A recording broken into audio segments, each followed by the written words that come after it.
Kan pihak terdakwa ya kita merasa bersyukur, maupun juga pihak terdakwa kejaksaan yang merasa dakwaannya menjadi jelas juga kita bersyukur.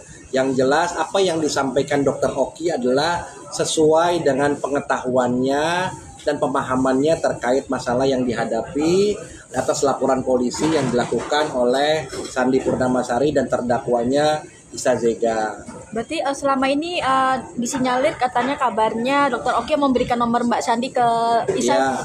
Ya, kemarin ditanyakan mengenai apa alasan Dr. Oki menjadi saksi. Salah satunya adalah karena Dr. Oki merupakan orang yang diminta oleh terdakwa Isa Zega nomor telepon Mbak Sandi Purnamasari.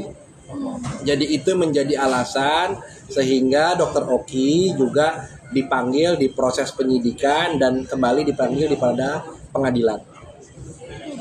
Bang, mungkin kemarin pada saat proses persidangan tersebut dari Dr. Oki, mungkin penjelasan ada nggak sih yang menyudutkan beliau gitu pada saat ditanyakan di persidangan dari pertanyaan-pertanyaan JPU atau dari majelis hakimnya? Kalau menurut saya semua pertanyaan-pertanyaan semuanya tajam, artinya baik kejaksaan, JPU maupun penasehat hukum maupun majelis hakim, semua pertanyaannya tajam. Kenapa tajam?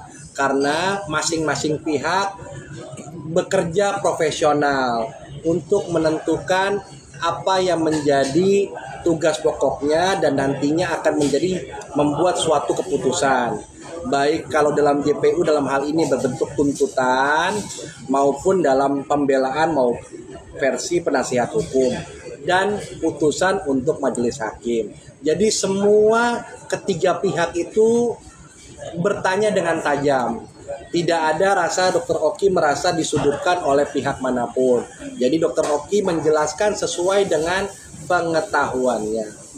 Berarti Bang, pembicaraan antara kedua belah pihak Dr. Oki dan Isa Zega ini terpusat pembicaraan mengenai Mbak Sandi. Benar adanya pembicaraan soal kata-kata soundship itu yang membuat Mbak Sandi juga merasa tidak terima atau seperti apa sih Bang? Ya, itu juga ditanyakan mengenai pembicaraan soundship segala macam.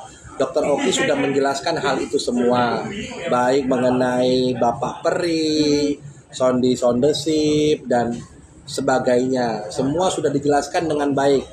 Artinya saya juga tidak mau apalagi memberikan persepsi-persepsi lain sehingga nanti membuat bias atau kabur, sehingga nantinya ada pihak-pihak yang merasa dengan keterangan saya ini merasa keterangan Bang Ramzi malah menjadi membiaskan suatu keterangan yang sudah disampaikan Dr. Oki di muka sidang.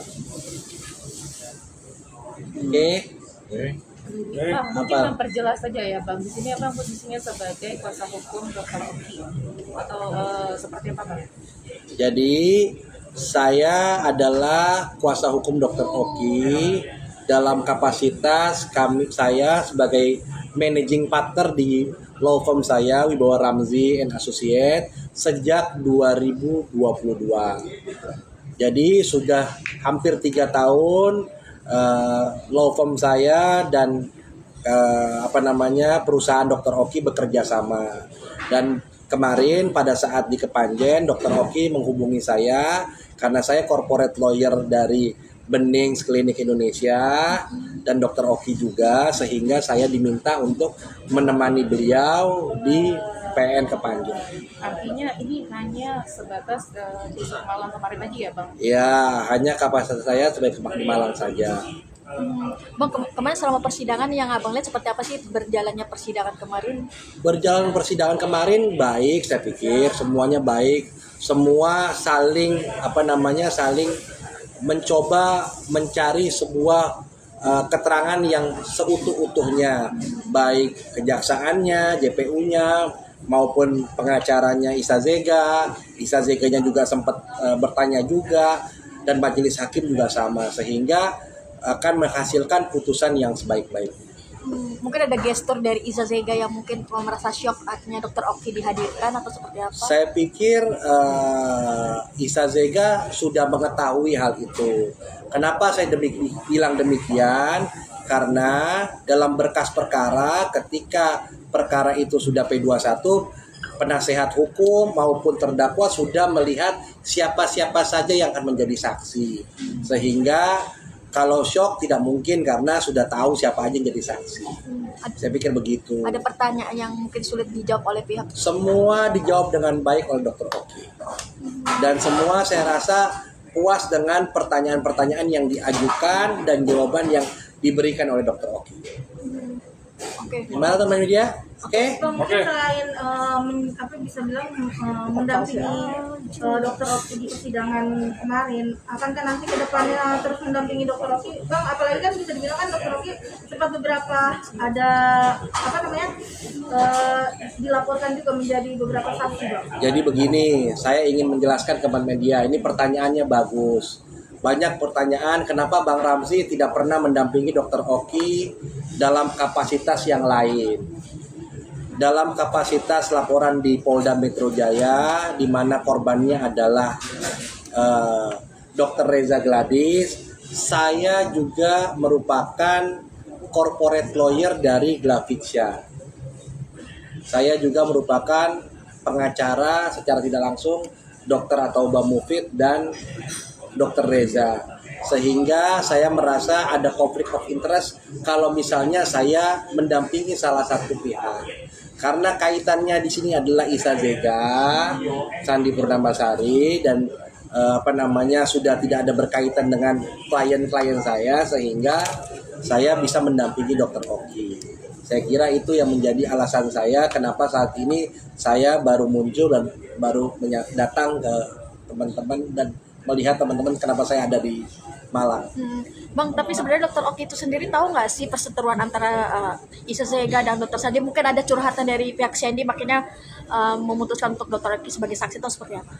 Ya, Dr. Oki sudah menyampaikan itu di persidangan. Dr. Oki juga pada saat dipanggil sebagai saksi dalam surat laporan dalam surat undangan panggilannya itu Dr. Oki tidak diberitahu, tapi karena surat panggilan, tapi akhirnya Dr. Oki menghadiri karena kewajiban sebagai masyarakat untuk melakukan datang ke kepolisian. Berarti tahu ya, Bang? Ya tahu artinya tahunya setelah ada undangan yang datang. Oh. Seperti itu. Bang, tadi kan Abang bilang bahwasannya dokter semua pertanyaan dijawab semua sama Bang. Artinya itu bukan hanya merupakan asumsi ya Bang, yang seperti yang dari pihak sebelah. Iya, artinya begini, apa yang disampaikan asumsi dan sebagainya itu kan adalah bagian dari pemahaman dari pihak penasehat hukum maupun juga majelis hakim maupun juga jaksa. Jadi saya tidak mau terlalu dalam menjelaskan terkait hal ini karena keterangan Dr. Oki itu sudah disampaikan. Nanti apakah majelis itu menganggap itu kesaksian Dr. Oki sebagai asumsi, sebagai pendapat pengetahuannya, tapi yang jelas itu sudah disampaikan oleh Dr. Oki, tinggal nanti majelis hakim yang menilai apakah keterangan Dr. Oki bisa menjadi pertimbangan untuk suatu putusan yang ada. Berarti kemarin hanya Dr. Oki aja ya, Bang? Kemarin yang saya tahu Dr. Oki saja. Karena tadinya Dr. Samira, ya, Dr. Detektif tidak pihak pihak dari penasihat hukum keberatan karena minta dihadirkan secara langsung. Oh, berarti kemarin sempat Zoom ya? Zoom, tapi karena Zoom ditolak oleh pihak penasihat hukum sehingga akhirnya kemarin hanya Dr. Oki saja yang bersaksi. Dan kita juga setelah memberikan kesaksian, kita langsung meninggalkan ruang sidang. Saya juga tidak tahu kapan ditundanya lagi dan agenda berikutnya apa. Tidak tahu.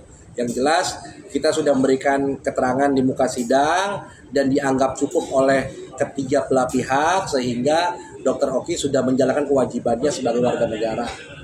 Oke, media. Terima kasih banyak ya.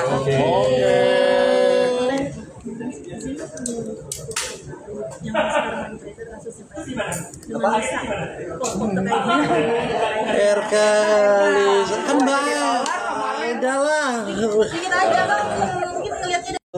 oleh Kejaksaan Negeri Kepanjen Kabupaten Malang atas laporan polisi yang dibuat oleh Mbak Sandi Purnamasari yang waktu itu dibuat di Polda Jatim, dan Dr. Oki karena pada saat itu dimintai keterangan sebagai saksi di penyidikan di kepolisian, sehingga dimintai kembali keterangannya di muka sidang di PN Kepanjen. Keterangan yang disampaikan seputar tentang apa-apa yang diketahui Dr. Oki terkait laporan polisi yang dibuat oleh Mbak Sandi Purnamasari. Itu yang kemarin dilakukan atau di agenda yang dilakukan oleh Dr. Oki dan saya ke Kepanjen Malang. Kira-kira kemarin ketika dipertanyakan di muka sidang, mungkin Dr. Oki bisa menjawab semuanya atau seperti apa? Kemarin saya juga ikut melihat persidangan. Saya melihat bagaimana Dr. Oki ditanyakan oleh 3 sisi. Yang pertama dari kejaksaan, yang kedua dari penasehat hukum maupun terdakwa, dan yang ketiga dari majelis hakim. Semua pertanyaan bisa dijawab dengan baik, dijelaskan dengan baik, semuanya terjelaskan dengan baik juga, dan pemeriksaannya juga cukup jelas dan tidak bertele-tele, dan alhamdulillah selesai dalam waktu 1 jam, dan setelah itu selesai pemeriksaannya. Bang, ini kan kabarnya katanya dari penjelasannya Dr. Oki kemarin pada saat persidangan, penjelasannya tersebut bisa dibilang meringankan dari Sarul sendiri. Gimana tuh Bang mungkin? Begini, semua pihak baik kejaksaan maupun penasehat hukum maupun terdakwa itu mempunyai persepsi-persepsi masing-masing.